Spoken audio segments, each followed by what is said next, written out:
Three, two, one, and we're live. Thanks again for tuning in to another episode of the Village Made Podcast. My name is Mavel Heimoli, and if you're tuning in for the first time, please consider subscribing. And also, if you're joining us again, thank you. We appreciate your time and joining us again. Today we have an exciting episode.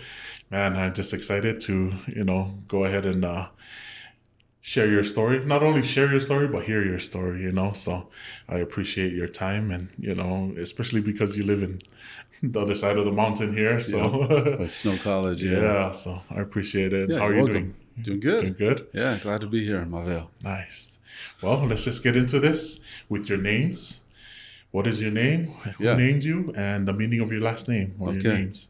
Yeah, so my name is Raymond Andrew Keller III. But I'm half Tongan, so I'm a Vehikite on that half, and then the Keller. So let's see. So I'll start with Raymond. Raymond Andrew Keller III. Obviously, there's a second and a first. So that's my dad and my granddad on my Palangi side, and then I have my mom's a Vehikite. So they're from Otea. Okay. Is the island, and just humble beginnings. Like I think a lot of Tongans. And my mom was the first of her family of siblings to come to the States. Nice. So she was kind of the pioneer. Yeah. And do you know the Palangi side, where they're from? And yeah, so my dad, their migration it's kind of weird because my dad was adopted. Oh, okay. So he was adopted by the Kellers, and Keller means cellar in German, like the cellar above your head. Or in the ground. So the family, the adopted family is German, but my dad is Welsh by birth because he's a Hopkins. So he's Welsh. Let's see, what's the other one? Irish and English. Okay. So it's kind of a European mix on my dad's side. And blonde hair, blue eyes. Yeah. And then my mom is Tongan. Nice. So typical Tongan features. Yeah. And, excuse me, where were you born and raised? Okay, so I was born here in Provo. Okay. Here in Utah County. And then my dad was military, so we went after my parents met and I was born in Provo, then we moved to Germany where my brother Samuela was born, which Ikani mentioned on your podcast, the other programmer, Sam Keller. He was born in Germany, and then my other brother was born in Panama. Wow. My youngest brother. And then we came back to the States, and then just all over. Army bases in Texas, the East Coast, Massachusetts, California. All right. And so what was childhood like for you? For most people, they are like stationary, right, in one area. Yeah. But for you, was that something you had to get used to, or was that just a way of life? It was definitely a way of life. I didn't know anything else, right? Because we moved every couple of years to Germany Army base, to Panama by the Panama Canal. So it was just a way of life. And being half Tongan and half white, I didn't grow up around any Tongans at all, except for my cousins, like family reunion. Yeah. So, So I mean, it was just a way of life. So, what were your favorite memories, or what? Of the places you've been, which of those places you've been was your favorite? Yeah. I mean, I got fond memories everywhere.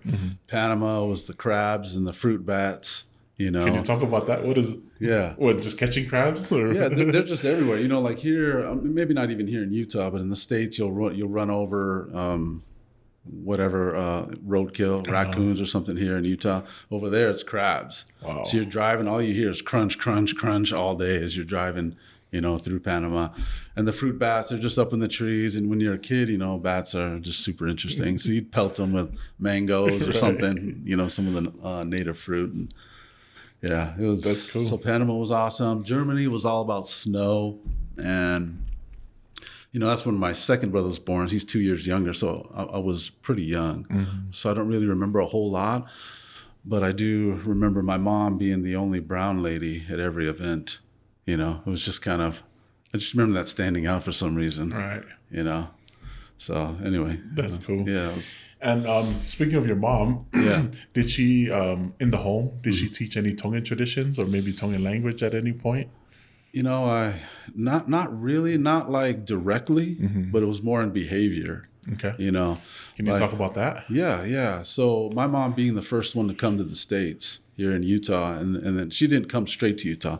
She came here on like a student visa type thing with a Palangi family, and lived with them for a little bit. Met my dad he wasn't a member of the LDS church, so she met him she was on a bike ride with the ward activity, and she met my dad when she crashed because she was learning how to ride a bike for the first time. So she wrecks. My dad helps her. They meet. And then, what were you asking? Sorry, I No worries. Just you're talking about your mom and maybe what she taught in the home, Tongan traditions and stuff. Yeah, so you said more indirectly, actions, right, or something. Right, yeah. So she led the way as far as bringing all her siblings here, because she had, I think, 9 of them that were still living, several that passed away as babies or really young in the islands. But the ones that were living, she's the one that, together with my dad, they worked to do all the visa stuff, contacting like congressmen and congresswomen to do, whatever legal type paperwork was needed. And so I watched her just take care of her family. And then my dad just kind of followed suit, So first I think all the kids came out one by one. And my dad and mom were the ones that did all the paperwork, funded it, paid for everything. And so yeah, through her example, I just saw that, and I do this too as well today, that family is like number one. Yeah. It's so important to her and to me. And so, yeah, I'd say indirectly she taught me that. I only recognized it as an adult and as I got to know more Polynesians. Yeah. Have a lot of friends and moved to Utah and stuff like that. Nice. And I know you kind of mentioned only having met your cousins during family reunions, and that's when you met your other Tongan cousins and stuff. Yeah. So at any point, did you ever have that wanting to learn more about your Tongan heritage? And was that ever a point in your life when when that excited to, for you to learn about it? Yeah, no, definitely. I think the one thing that kind of got me more motivated to learn about my Tongan side was being around my cousins and seeing my cousins, like particularly physical strength, stuff like that. Like my cousins played rugby. Wilson Calvaca, shout out to Wilson. Yeah, I watch him play rugby and play football and go to his games. And so, I was always motivated because I always felt kind of like in the middle, this middle kind of weird space. Right.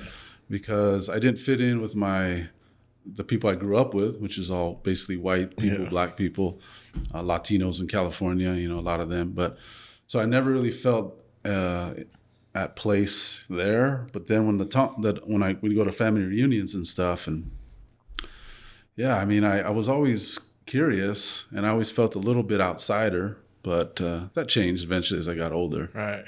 Yeah. And how is it when you meet people? Yeah. And you introduce yourself. I'm Ray Keller. Yeah. And there's like, what are you? Or, when they're asking you what you're mixed with or what your nationalities are. Yeah, that happened all the time. And then when you say Tongan, have you had any of those experiences, or be like, what were some of those?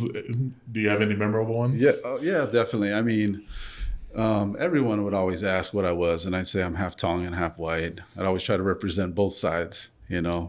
And then I'd tell them I'm Tongan, and they'd always be curious what that is. And most of them just thought I was Black. I was half Black, half white, But memorable. They were all kind of equally awkward. Right. That's basically it, right? Awkward. Yeah. To try to explain, just my background, my blood, but because I didn't speak the language, all I spoke was English. Yeah. So that's cool. Yeah. Which brings me to another, I just thought of this. I know you served in Brazil, right? Yeah. Just to know, what mission did you serve in? I served in the capital, Brasilia. Okay. Yeah. Yeah. And then it split about halfway. So it nice. went from Brasilia, the capital, and then it went to Goiânia. And to, I don't even remember the other one.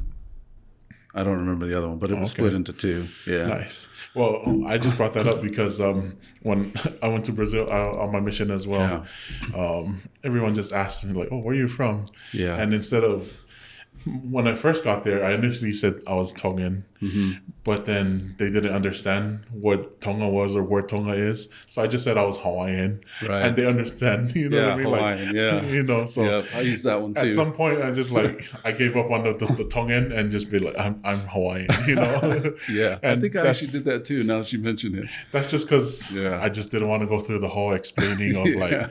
so Tonga is another group of islands, just like Hawaii, but even farther into the middle of the ocean, you know? Right. And so everybody just kind of knew Hawaii from being like, oh, the tropical paradise. So Yep. they already have it in their mind, you know, like a reference. So Yeah, I just said, Yep. Same. Yeah. I'm just from Hawaii. So that's what I stuck with. So, Yeah. but yeah, that's cool that you served in Brazil. And then I also served in Brazil. Yeah, and so you're white that too, was- didn't you? Yeah. Yeah. Wow. So yeah. it's kind of cool that, you know, not too many Polynesians have served. I mean, I don't know, that I know of at least. you know of, yeah. Yeah. I think I only know of maybe like 2 or 3 other people, Polynesians at Yeah. least, that have served there. And so, Yeah, I've definitely It's met kinda several when I was there. A lot of Polys, Tongan, Samoan, were called to Brazil in the MTC at the time. Wow. That was in '97. Okay. So, I mean, you're a Yeah. little bit younger than me. So Yeah, yeah. I think the trend might have changed. Okay. Yeah. Yeah, I came in 10 years after in '07. Yeah. So that's cool. I guess because your mother is the one that migrated from the islands, from Yeah. Tonga, with the person you're becoming and the sacrifice that she made, you know, to Yeah. travel here or, you know, to migrate here, would she Right. be proud of the person that you're becoming? Yeah, definitely. And, gracias a Dios, she's still alive. Yeah. So, great. She's still here. She's up in Salt Lake, but she lives with me and my family. Okay. And because I'm the oldest. That's funny. I just thought of this. One thing I do remember, there's lots of things that I was told is real Polynesian growing up, but, I'd always just go to family reunions, which is like a week, and then go back to my normal life. Right. But one of the funny things I remember, I was always told as a kid that I would, because my mom was unlucky to have no daughters, because no one would take care of her. But anyway, I proved that one wrong because Right. she's living with me and she's alive and taken well. care of, yeah. yeah. Oh yeah. She sacrificed so much, like you said. All right. Whenever I think about it, it's just gratitude. Yeah. So much gratitude. Isn't it amazing? Like, even me, when I think of my parents, because they migrated also. Yeah. But I'm sure just with any parents or any person that migrated from Tonga or Samoa, from the Polynesian islands, man, how crazy must that be? Because not knowing English or barely knowing any English. Very little But money. then just going off of the thought, or the Yep. dream that it's a better life, Yeah. or the American dream, you know Yeah. what I mean? Definitely. And just that drives them to move to America to make it work. And, Yeah. they figured it out. And look, we're here today. Me and your generation are here. exactly. Because we're first generation, and Yep. So amazing. Yeah, it really is. Because my mom, another funny story I'll just share real quick. But I remember she talks about an ice cream cone. She got her first ice cream cone. And I love this story. Yeah. It just really shows a lot about her character. But she got the ice cream cone and ate the whole thing. And then she returned the cone. She didn't know you can eat it, Oh, wow. It's just one of those it's just a funny, kind of heartwarming story, of humility. Right. So anyway. Nice. I like Yeah. that because it reminds me of, now that it's like Thanksgiving, the holiday season, Yeah. I remember my parents also telling us about, eating ice cream, and they wouldn't get any presents, but like ice cream Yeah. or balloons that would be there, Be a that lot. would bring joy to them. And Yeah. so nowadays we're sad or we're mad if we don't get the newest iPhone, or you know what I Yep. mean? Like if our iPad breaks or the TV breaks, Xbox or something breaks. But just to think of the happiness in their, for them growing up, if they just Yeah. had a balloon or ice cream, So simple. Yeah. right. But man, it's great to talk about these, these memories that we have of our parents. But now just get into a little bit of what you're doing today. Yeah. And just the story of what you're doing and, who you're becoming, I guess, is what we're getting at. But can you tell us a little bit of your background in terms of the of what you do with life insurance? Yeah. And then we'll move on from there. Okay, cool. Yeah. So, so I'm an independent broker, Okay. which means I have access to everything. So I have access to every carrier in all 50 states. So right now I'm just running my own agency down in San Pete County, and helping people get as much life insurance for as little money as possible. Almost sounds like a commercial saying it, but that's what I do. Right. You know, I started it from scratch. I built something from scratch. It's my baby, and I'm proud of it. But you know, I don't think I come off as a typical life insurance guy when I talk to people, which I think most people appreciate. Yeah. You know, because I'm really just a human being trying to help someone else out. But yeah, so I'm just an independent broker. I just have access to everything. I help people with, you know, like have existing policies. And most of the time they bought it from what they call a captive agent, which means captive. They're a slave to one company. Right. And it doesn't mean it's bad. It's a good product, but they bought it from someone who didn't have options. Mm-hmm. And so that's really what it inspired me when I was learning about this at 40 years old. Yeah. Can you talk about how you got into it? Yeah. And what made you, that might be choose more this? interesting. Yeah. Yeah. So I was 40 years old. You know, I grew up really healthy, very strong. Like I kind of talked about the Polynesian side. Yeah. Fast, strong, all these cool things that I kind of came into as an adult. And anyway, so I hit 40, and then your body kind of starts to, you know, go the other way. Right. That midlife. So I had 5 kids and my wife, and so I was looking for life insurance because my wife had wanted it, and I hadn't been sold on it yet. But I did a little research, and just like everything in my life that I do, I like to know all the inside baseball. So I learned everything about it before I pulled the trigger. And so I just learned a lot of little things that most people don't know about. And so I thought, if I don't know it, most people don't know it. So I never thought I'd be a life insurance broker, you know. I know you mentioned a little bit of just the thing, like some of the things that people don't know. Yeah. Can you talk or can you mention some of those things or? Yeah, what? Definitely. So, I mean, you know, I'll just do some real basic one-on-one stuff. So there's 2 types of policies. There's what they call term, and then the abbreviation for permanent, which is PERM. Term or PERM, real easy to remember. Right. So term is just like it sounds. It has a set time frame, and permanent is it just goes forever as long as you pay for it. So so there's those 2 types. Then you have something else I like to teach people is there's something called simplified issue, and then there's something called fully underwritten. And so simplified issue, really simply put, it means no medical exam. So they can approve you over the phone. And they do look at your records over the internet, your medical records, and particularly your drugs, the meds you take. So all they do is look at the meds pretty much, and then they look at your height and weight and stuff like that, and then they make a decision instantly.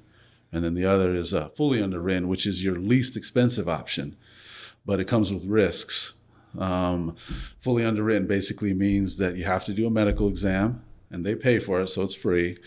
But you do a medical exam, and then they look at your blood and your urine, and they get their results back, and then they make a decision. So if you can prove through a medical exam that you really are actually healthy, because they make you prove it to get the cheapest policy, then you can have the fully underwritten. Okay. But it's a longer process, so people sometimes don't want to wait. It's like 60, 90 days. And then one other important thing I usually share with people on every phone call is there's something called living benefits. And it really simply put, again, it's if you almost die, emphasis on almost, but you don't actually pass away, then you can take up to 90, 95% of your death benefit while you are still alive. Oh, wow. So in cash, and it's tax-free. Yeah, so I mean, most people don't know about that. Again, it's because they're dealing with captive agents who probably don't have access to a living benefits option. Right. And so they're not going to talk about it because then it's going to make you want to go find someone else who does. So living benefits, we talked about simplify. Yeah, I think those are probably the biggest things. I guess just for, I guess I'll just try to be, the audience or the the guest or the people that are listening. What are the benefits? I guess. Sorry. So what are the benefits of having life insurance? Okay. Yeah. I mean, I think the biggest benefit that most people are aware of is just that you don't have to rely on GoFundMe, or something like that. And no one really wants to when they think about it. They don't want to leave their family behind and where they have to set up a GoFundMe or ask for help. But I think that's probably the number one benefit there is that you have that peace of mind. If you do it right and you do it through an independent broker like myself, then you're going to pay as little as possible. You're going to have as much as possible. And especially for those with existing policies, they're drastically overpaying. I found this almost 100% of the time. And so everyone wants to keep their money. Yeah. So, I mean, it's just keeping that money in your pocket. I have people that just, I saved them a lot of money recently, and they were able to buy food storage. That's something that was on their list with this whole pandemic. Right. You know, they didn't have the money. Now that freed up $40,000 to be able to invest in food storage and other things, fixing up their homes and stuff like that. Right. But I think it's also cool because as of recently in my circle, or not my circle, but like the people that I know, there have been a lot of deaths recently. There have been, yeah. And also deaths in my family where we've had to, in Tongan, they call it penny penny, or, you know, they've had to like collect money so that they can bury the dead. Yeah. Whereas if you had a life insurance, that money would kick in, right? It would, yeah. For you to like be able to go through that process without, you know, and then in the culture, you know, they call it like in Samoan, the fa'alawe-laves, or there's just the different responsibilities that you have, right, as a family. You know, the oldest calls like, okay, all my sons, or, you know, grandpa calls like, hey, to my sons, I need, you know, we need to collect some money. This person so-and-so passed away, and so we need to send money for that, you know. Yeah. And so I feel like with what you're doing, that's the greatest benefit, right? Is not having to wait to collect the money to bury the dead, you know. Instead, you can just go ahead and do it. But I also believe there's the culture side where people come, you know, and they donate stuff. But I think if you're able to, you know, without having to do that, and that freedom or that peace of mind, right? I think that's a cool thing that you can that you have to offer them, you know. Yeah, exactly. And then how do you, with people that are, you said you're independent. How do you know who's independent and who's captive when they're selling you, I guess? Yeah. So, I mean, I think most agents are probably honest about it. You just ask them. Oh, you just ask? Yeah. You just ask them, are you independent? Do you have access to everything? You know, and unfortunately, I'd say 95 out of 100 are probably not. And it's designed that way. It's hard to go on your own and build something, you know, and you know that with this podcast, you're building something. It's not easy. Yeah. But it's worth it. I mean, for me, it's about, you know, what I buy for myself is really, so I was my first client. I got my license and then I bought it for myself, you know, so I know the whole process in and out, and I've done it, and I've been doing this, I've been doing it virtually too, which is an important point to mention. I do it across all 50 states, Hawaii, Alaska, you know, so I have access to all states, every carrier in all states, and I do it all virtually. Way before COVID and, you know, Corona and all this stuff became like a household name. Yeah. So when did you want to make that switch from looking into it, looking into life insurance, into like, man, maybe I should start my own business? Or when did that click for you? Just like the starting my own agency? It was just really looking for my own policy. Okay. Because it's just part of my characters growing up. I've always taken apart things, fixed things. Today, same story. Nice. I was working on a dryer before I got here, a gas dryer, an SUV. So I'm always digging into everything. I want to know how it works and in detail. So, I mean, I was just looking into life insurance for myself, you know, and I didn't want to spend a whole lot. And so I found out that they're independent brokers. So I started calling around just as a shopper and couldn't find any. They were all captive. Yeah. So then that's when I realized the light bulb went off that there aren't very many. Okay. And so I decided, like, I'm going to do this, and I'm going to do it well. And so anyway, I've been doing this whole from virtual, from home, over the phone, from my home office for going on 5 years now. Dang, that's a while. Yeah. And for those that are maybe looking into getting life insurance, what advice would you give to them, or like if they're just getting into it? Because I know you mentioned there's term and perm. Yeah. So is there a difference, or what are you looking for? Yeah. Or does it depend on your situation? Definitely situation. So I mean, you know, younger people, I usually recommend just kind of a blanket rule. If you're younger, like you and I, in that age range, then term is perfect. It's really cheap, really inexpensive. You can get a lot of coverage, and you can protect you and I for the most important part of our life is when we're producing money and not retired, you know, for our kids, and people rely on our income. So I recommend young people to get term, keep it really simple, get the cheapest one. They're all really good. They're all going to pay you. Some a little slower than others, but not so much that it makes a difference. Right. And then how long does term last? is that up to you, or is that up to your broker or agent? Yeah, your agent. Yeah, definitely up to you. You make decisions on all of it. So you can go from 1 year up to 40 years. Okay.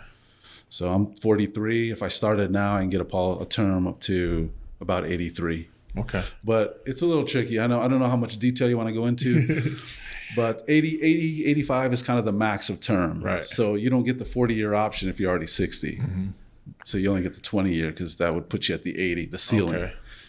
But that's where permanent comes in. So, I mean, I typically recommend just everyone go with a term policy that's fairly young. If you're retired, then permanent's probably better because, there's fewer years ahead of you. Nice. So you just want something to be in place. Your family's not hurting, financially. When that time comes. Got it. Yeah. Man, I think that's all of this that you're providing is a lot of good information, Oh, thanks. I think so. Yeah. Yeah. Especially for our viewers, our people that are looking into, because I feel like, again, this is something that they don't teach in schools, right? Yeah. This is something that you learn as an adult. Yeah. Especially in our Polynesian culture, sometimes people do know about it. Sometimes people don't know about it. And so I think this is maybe for some people that are hearing it for the first time, or maybe some people that already have, some life insurance, but maybe it's because, or just hearing this information, they're able to better, navigate because of the information that you're providing. Yeah, I hope so. I mean, I really think it's valuable. I've only got good feedback from people I help, and that they really appreciate it. And saving money is always a plus. Right. So. And I think just the whole underlying thing, the theme with this is just freedom, right? Oh, definitely. Just so that you're not tied down to debt when somebody passes away, and then if you can't provide that money, or if you can't come up with the money that, you're tied down to that debt, or you're gonna have to look elsewhere, or look for other help from other people. Yeah, there's a lot. You lose your home. I mean, there's a lot that's really scary and no one really wants that, but they don't really think about it because it's not one of those gifts that has a reward right now. Yeah. Unfortunately, you're not going to probably see it when your family gets that gift. Mm-hmm. I call it the last love letter. That's how I put it on my page. So nice. Yeah. And so just in talking about this freedom, maybe there's other freedoms that that you want to get into that we can talk about. That also the freedom from just the government, or what I mean, just different things like that. Yeah, definitely. Thanks, Mavil. Yeah, I mean, there's like you kind of mentioned, the whole theme of my life now has been freedom in so many ways, and we probably won't have time to go into most of it, but I did have an experience with the local government that I thought was a very valuable learning experience that I try to share every chance I get. So I share with you a little bit offline, but should I just kind of start from it? Yeah. Just catch people up, because we were on the call, but yeah. So I live down in Sanpete County now, and I moved down there for a reason. I was born in Provo. Several of my kids were, and I still love Provo to this day. Most of my friendships are from Provo. But several years ago, maybe 6 years now, I think, I had an incident at my home in Provo where I had a couple of strangers on my property. That there's a lot of build up to this too. I don't know. Hopefully it makes sense to everyone that listens and hears this, that they don't judge me too harshly. But there was a couple of strangers on my property, a couple men that were there, and we homeschool our kids. So my wife was pregnant at the time with my youngest son, Gideon. But my wife called me, and she went out to these men and asked them who they were to identify themselves. And they just, they refused to do it and cursed at my wife and told her it's none of her business and that they had the right to be there and that they represented Google Fiber is what they said. But my wife and I had already interacted with Google Fiber many times. They drove those little minivans around. Yeah. Everyone recognized them. So they came onto the property and against my wife's, with her objection, and told her to just go back inside and leave them alone. So my wife calls me, and at this time I had become, on the theme of freedom, I had learned and fell in love with the Constitution, which I also do think kind of ties to our culture. We came here for that freedom, that side of. So, and everyone comes here for that, to enjoy that. And so I learned about the Constitution. I fell in love with freedom and liberties and personal rights and stuff like that. And one of the rights I had learned about was the Second Amendment, to the right to bear arms. And anyway, long story short is I came home and I found these men there as well in the backyard, and I just felt inspired. This is going to sound almost cheesy, but I felt inspiration that I should exercise this right, not to harm anyone, but exercise it fully. And based on what I learned, it, shall not be infringed. I believed as a property owner, I had the right to do this. So I grabbed my shotgun. I told my wife, it's empty, and I showed it to her and showed her that it was an empty shotgun. And I said, I'm going to get these guys off the property. So I went out, and long story short is I told them they had 5 minutes to grab their stuff. You don't disrespect my wife like that and tell her on our property that we don't have a say who can come and go here. So one of the guys said, go ahead and shoot me. The other guy said, no, don't shoot us, And I said, just, you got 5 minutes to grab your belongings, because they had a couple things there, a ladder. And so they left, and then they called the police. And I was arrested and taken to Utah County Jail, and they were escorted back on as I was driven away. So I was, eventually I went to a trial by jury, and I had one attorney before who recommended that I just take the plea deal, which would give me 2 years instead of 10 years in prison. But I didn't believe that. I felt inspired. I felt like I knew I had ground to stand on here. Yeah. So anyway, I got a different attorney who believed in my cause and what I believed to be a right that we all have. And so he defended me in a jury trial. And after 2 years of lots of tears and stress, facing 10 years, I was acquitted.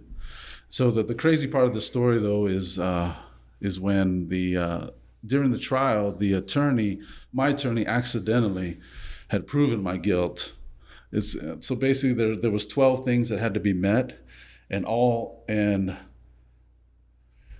the 12th one was not an and, or it wasn't an and the 12th had to also be met. It was or the 12th.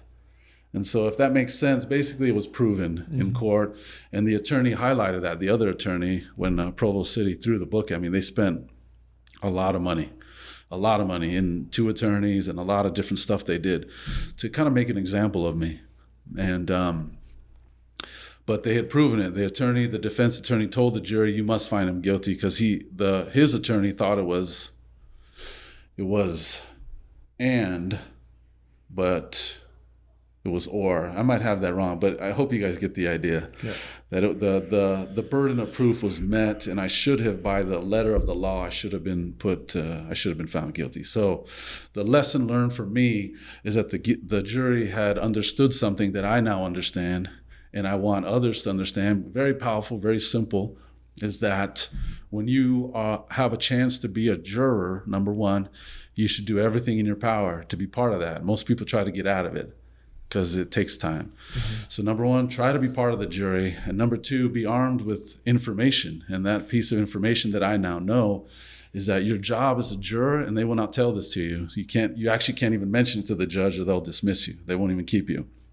But if you read about the founding fathers in this country that we all live in, and our kids will live in, and our grandkids, you need to understand that your job as a juror is to weigh also the law against the Constitution.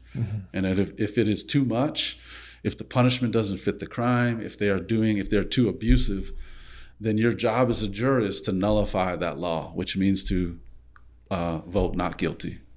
And so I had 12 jurors, and they all found me not guilty, even though there was according to the letter of the law, I was guilty. And so this nullification process, I think everyone should know about, Maveo. So I don't know, that's kind of the gist of it. Yeah. No, I think you just covered it with what you learned, or, just in covering or sharing that story is the underlying, like what you learned, and basically as a juror or, jury, that's what and only you're there to counter, or if it's too much. So you only really appreciate this though once you're on the other end of it, So that's why most people haven't been. They're good law-abiding citizens, like I am too. Yeah. But it's important that everyone understand that was one of the checks and balances the founders put in place. The number one was the election. Number two was the grand jury, which works similar to a trial jury. They summon you. And the third is the trial jury. Those are there to protect ourselves, our neighbors. That's why it was a jury of your peers. It was supposed to be people that knew you, so they know your character. So now that everyone's out there that's watching, when they see this, they now should do everything in their power to be on the jury, recognize that you're not a rubber stamp. It was never meant to just be like guilty. Guilty, right. Everyone just say guilty because the letter of the law says that. You're actually supposed to use your conscience and know the person and weigh the character of the person and weigh the concept, the punishment. And if it's wrong, your obligation is to vote not guilty. And it only takes one out of the 12. Then you're not guilty. It has to, if all the 11 vote guilty, but you vote not guilty, then that person, liberty is preserved, meaning they're not going to jail. Wow. So that's an interesting. Yeah. Yeah. I mean, just like you said, because I haven't gone through that process, I wouldn't know anything about it, you know. But because you've gone through it, you understand these, the steps in the process. And so I think it's cool that you share with us, what you've learned with what you went through. And I'm sure it wasn't, an easy thing to go through. And I'm sure it was a good feeling when you were found not guilty. Oh yeah. And so what was that whole like after, when you were found not guilty, like? Yeah, it was just just the sentiments after, I guess. Yeah, I mean, just gratitude, appreciation for freedom, because like I said, you don't really understand how close, how on the edge our liberties are at risk until it's like in direct threat. Like I could have been taken from my family and a lot of horrible things, but yeah, just gratitude. Yeah. And I saw the jurors, it took them till 2 a.m. on Friday night. I saw them in the parking lot and just told them, I was just so grateful. I'm even kind of shaking a little now. I was just so grateful to them. Thank you for whoever understood that principle and maybe educated the other jurors. I'm eternally grateful. Because now my freedom has been preserved and I'm going home with my family. And so. Yeah. And was it because the punishment didn't fit the crime? I don't know. I never got to talk to them. Yeah. Okay. I just know that factually I was guilty, Yeah. By the letter of the law. And so someone there understood that principle, and now I do as well. And so, and all your viewers that hear this as well will now also, be armed with that. So. Dang, that's pretty heavy, or that's something that we can all remember and carry with us as well. And then carrying on with talking about freedom, maybe we can get into a little bit of just financial freedom, right? With this gold and silver that you're talking about, and I guess just what's going to happen or what's coming, or I don't know, what are your thoughts on those? And I appreciate sharing on that. Yeah, thanks, Maveo, again, man. It's been fun hanging out with you doing this. And I've been a little nervous the whole time. Yeah. I don't know why. This stuff is very personal to me, but it's so important that I wanted to share it some way, somehow. Right. And I think just for you, just as Polynesians, we kind of already have like in our minds, or maybe speaking for myself, I'm not going to speak for everybody, but there's just like a path, right? Or like just a certain point of view that I travel, or like that I want to say just like these preconceived notions, or just like everything is pointed one way. But then for you to come and share this information, I feel like it broadens that, and make it more open for me. Yeah. And so that's why I appreciate it. And that's why, awesome. I was looking forward to just listening and having to hear what you have to say, and okay. I'm sure that maybe other people will find it just as inspiring or just as, motivating as well. So yeah, hopefully. Yeah. So just with the economy stuff, people, if they visit my Facebook page, they'll see I do just videos for friends. This is just to educate people. Again, I've always been a mover and shaker. The moment I know something, it's like, it's action, time to go. So with the economy, this is important for people. I'm not sure how to really share this. It's very simple to prove too. So if I can just lay out an example, that would help your audience probably easier than anything. So I always keep this coin here with me, and it's a 1 ounce silver coin, and this will just really kind of help illustrate this. So I'll let you hold that so you can see. It's just a 1 ounce coin. So the Constitution also gave Congress the ability to coin money. So this is a very simple lesson, but it will help people really understand something that's been under everyone's nose since childhood. So that coin there is a 1 ounce coin. It's kind of heavy. It's got a little weight to it. Yeah. Mm-hmm. The Constitution gave our Congress the ability to coin money and nothing else. They weren't allowed to make paper. They understood. They were history buffs. They knew that paper money, also known as fiat, it always goes to zero. There's been hundreds of, if not thousands of currencies in history, and they all go to zero, 100%. Not one of them has lasted and maintained purchasing power. So this is a very simple lesson. This coin here, if it was gold, we'll just assume it was gold, and this was 1932, this coin would only cost $20. And so this is the kind of story I kind of tell with it. There's two grandparents, and one grandparent puts this gold coin, 1 ounce gold coin, in an envelope, and the other granddad puts a $20 bill in a paper envelope and just gives it to the grandchild who, into the future. So now it's 2020. Both grandkids opens up that gift. Right. One has a gold coin that's 1 ounce. One has a $20 piece of paper. They were both the same value in 1932. Fast forward to 2020.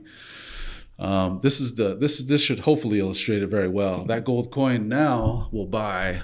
I bought gas here coming into town for $1.99, $2 a gallon. Dang. Okay. So that gold coin today will buy, that $20 piece of paper fiat from 1932 today in 2020 will only buy you, 10 gallons? Mm-hmm.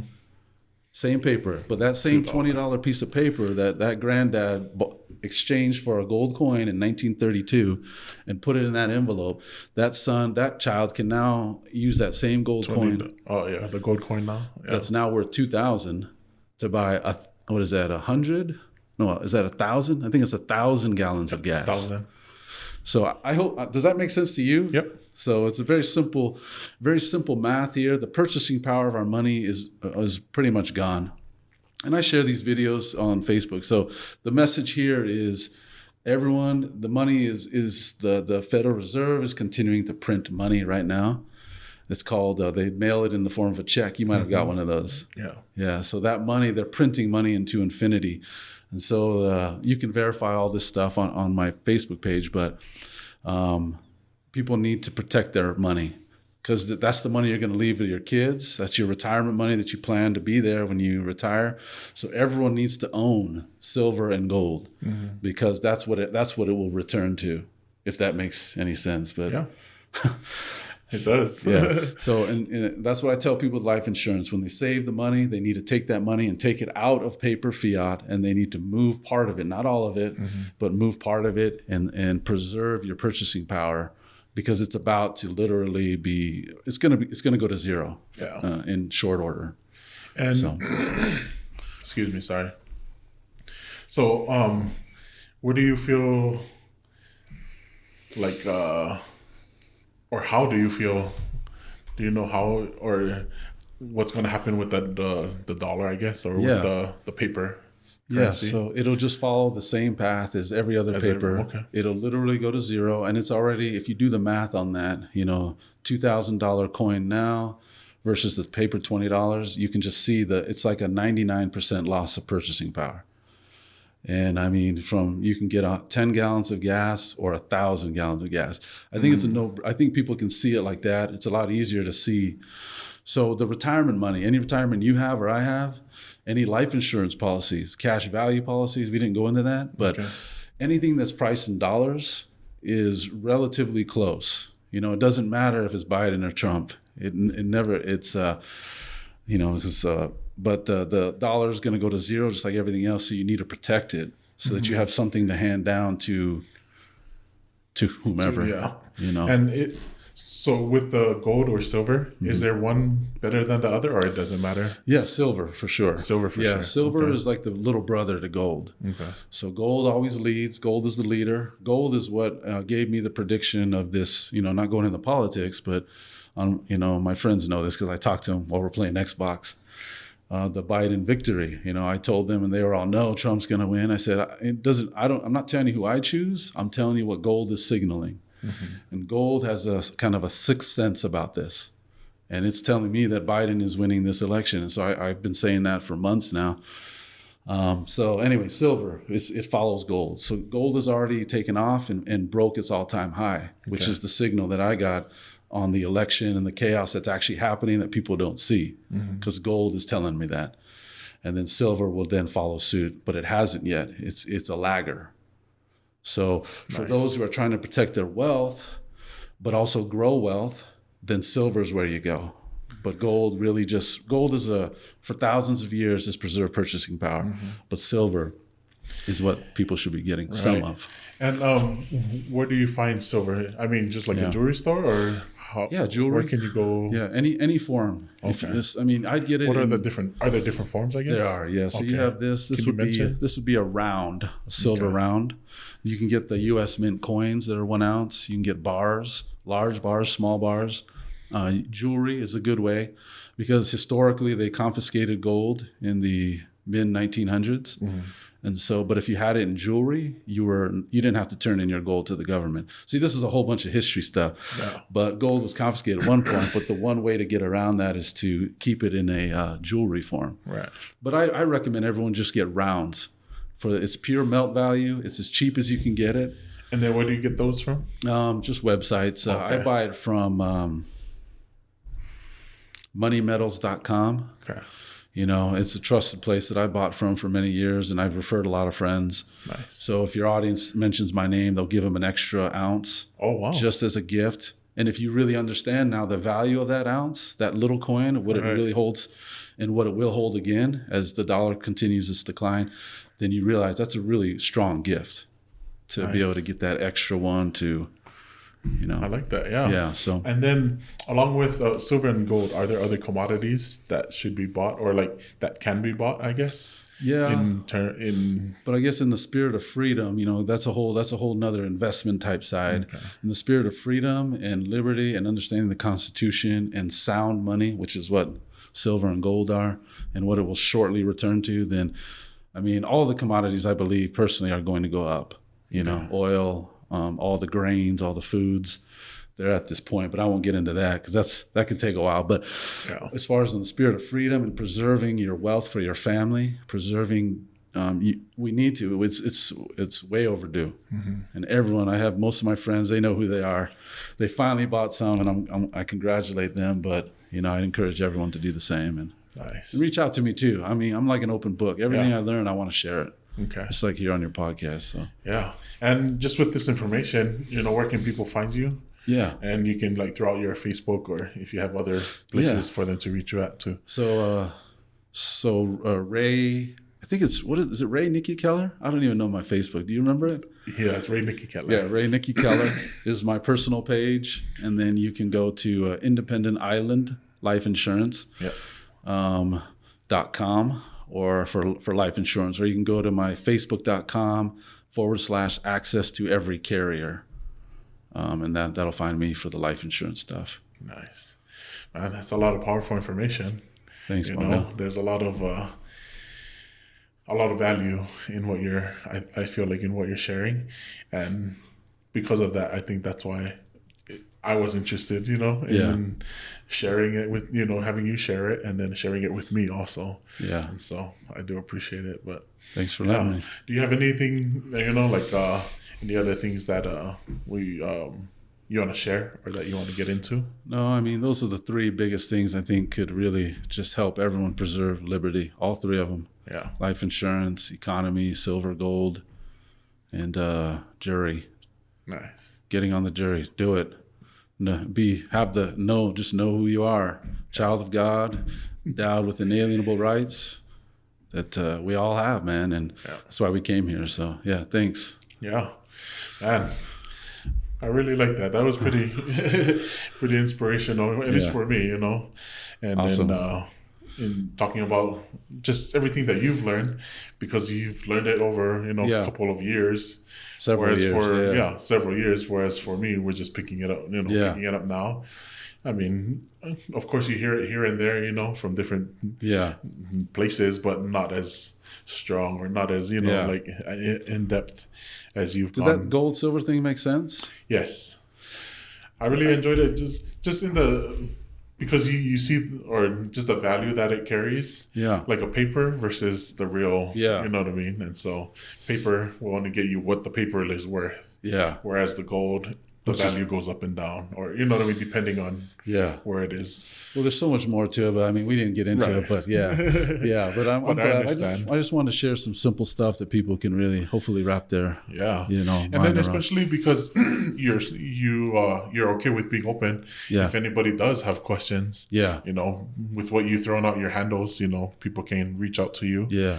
and ask you any questions, or you know, you can go into further depth Yeah. with them also. Yeah.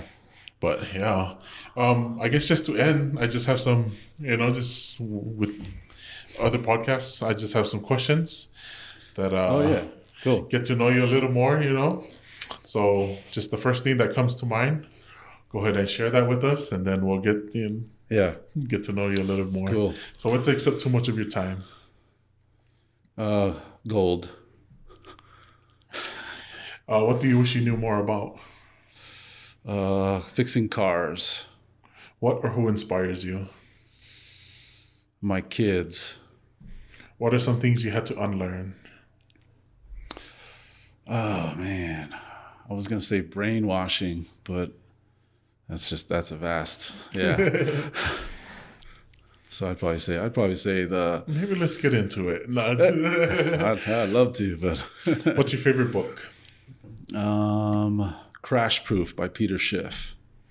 What is special about the place you grew up? Well, Let's just say Provo, I guess, yeah, because well, you it know was- everywhere. I just learned how to befriend all races.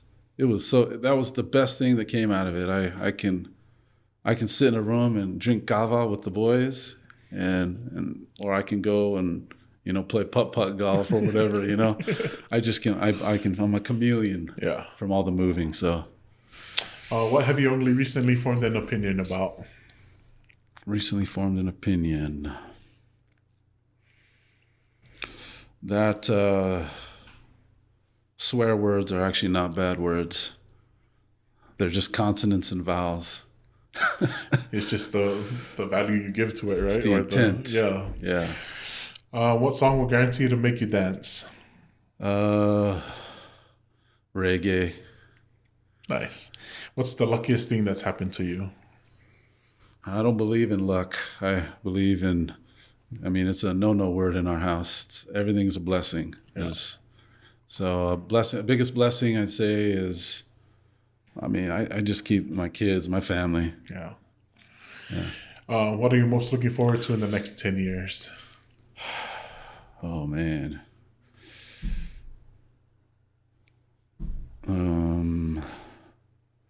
I'm positioned to benefit financially from everything. So, the financial benefits that are coming, Yeah. I'm looking forward to some abundance and then to be able to share it as well. Mm-hmm. And hopefully some of them come with me. Nice. What could you give a 40-minute presentation on with no preparation? Monetary policy, Federal Reserve. What hobby would you get into if time and money weren't an issue? Hobby, just traveling, I think, getting to know all the different cultures. When people come to you for help, what do they usually need help with? At the moment, it's life insurance. A lot of that. What is something you think everyone should do at least once in their life?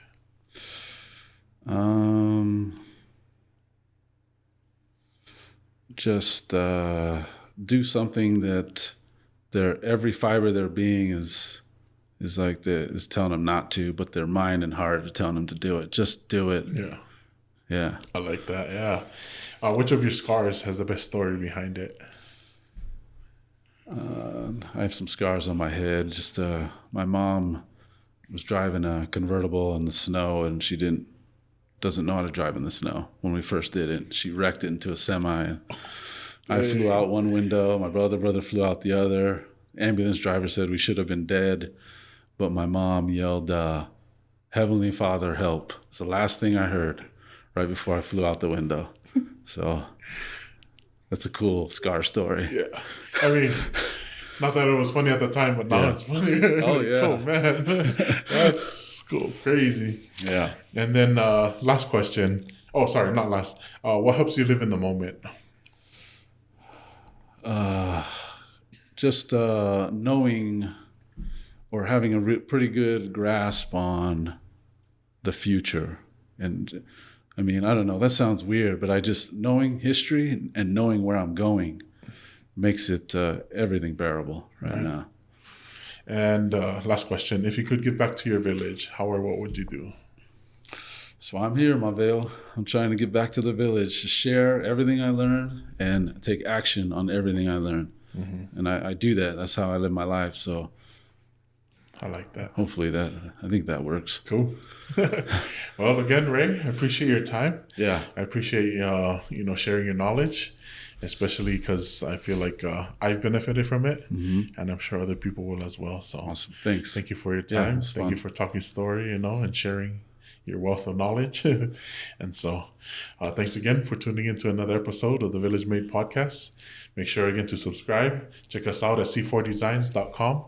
Make sure to use VMP 15 for our merch, and we'll check you on the next one.